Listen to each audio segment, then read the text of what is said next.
क्या बानी पीटीआई के साथ बराह रास्त मुज़ाकरात करने के लिए, जैसे ये था कि अच्छा जी सदर पाकिस्तान खुद चले जाएं, जरदारी साहब खुद चले जाएं बानी पीटीआई के पास, अडियाला और नवाज शरीफ साहब खुद चले जाएं और वो जाके बानी पीटीआई से बातचीत करें ताकि इस सियासी डायलॉग जो है उसका आगाज़ हो और उनको मना लिया जाए?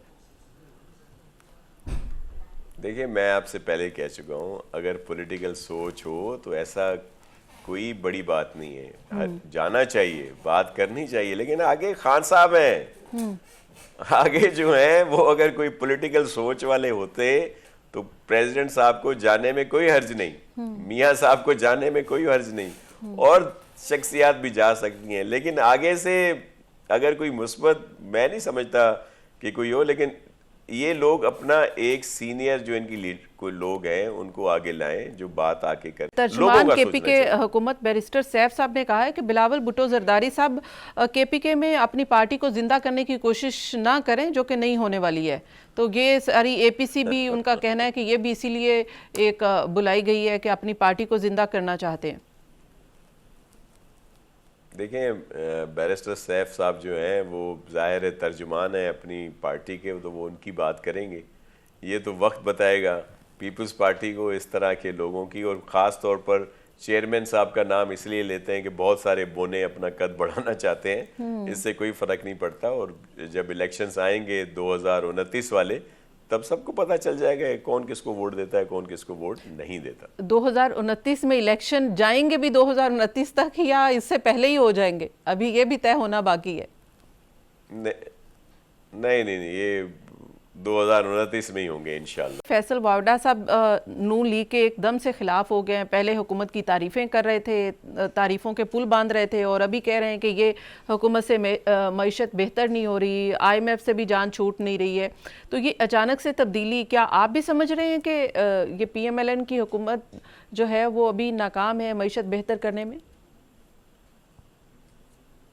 आलिया शबीर साहिबा, आप लगता है पीटीआई के लोगों की बातें ज्यादा सुनती हैं। ये शोशे भी इन्होंने ही छोड़े हुए हैं, सैफ साहब ने और इन्होंने। मुझे कभी एक दिन कोई एक बयान फैसल वाडा साहब का ला दें जिसमें उन्होंने हुकूमत की तारीफ की हो। वो तो शुरू से ही जो बात करते हैं वो आज भी वही बात कर रहे हैं। कोई एक ला दे ना मुझे जब इन्होंने कोई ऐसी कोई तारीफ की हो, जो आज आके वो कर रहे हैं कि जी 4 दिन हो गए, 10 दिन हो गए, 1 महीना ले लेते हैं चले। मैं तो आपको बोल रहा हूं कि जब से गवर्नमेंट बनी है, गवर्नमेंट के हक में एक बयान जो है फैसल वाडा साहब का ले आए आप, तो तब हम कहें कि जी नहीं अभी पता नहीं क्या हो गया है। वो तो शुरू से ही जो उनका मौकफ है वो अपना हक रखते हैं, अपना मौकफ जो है वो बयान करते हैं। ठीक है, लेकिन ये जो अभी शोशे छोड़ रहे हैं पीटीआई वाले कि इन्होंने पहले तारीफें करते थे और ये 6 दिन से पता नहीं 8 दिन से जी क्या हुआ है जो नून लीग के खिलाफ बोल रहे हैं, वो तो मेरे ख्याल में कभी भी नून लीग के हक में नहीं बोले। क्या PMLN बेहतर परफॉर्म कर रही है और मईशत को बेहतर कर लेगी? उनकी परफॉर्मेंस से क्या पीपल्स पार्टी मुतमईन है? देखिए, हमें इश्यूज हैं, हमें तहफ़्फ़ुज़ात हैं पाकिस्तान पीपल्स पार्टी को, लेकिन जिस तरह का ये सिलसिला मिला, देखिए अब हम बात करते हैं तो सब कहते हैं जी आप पुरानी बातें ला रहे हैं, इल्ज़ाम लगा रहे हैं, लेकिन हकीकत जो है, हकायक जो है, उनको छुपाया नहीं जा सकता। ये आज हम IMF के इस शिकंजे में क्यों हैं, ये आज हम इतने मुश्किल हालात में क्यों हैं कि वो जो 2018 के बाद एक नाअहल वफाकी हुकूमत PTI की यहाँ पे आई, जिसके सरबराह ने हमारे मोहतरम खान साहब ने ऐलान किया कि मैं IMF के पास नहीं जाऊंगा, मैं खुदकशी कर लूंगा।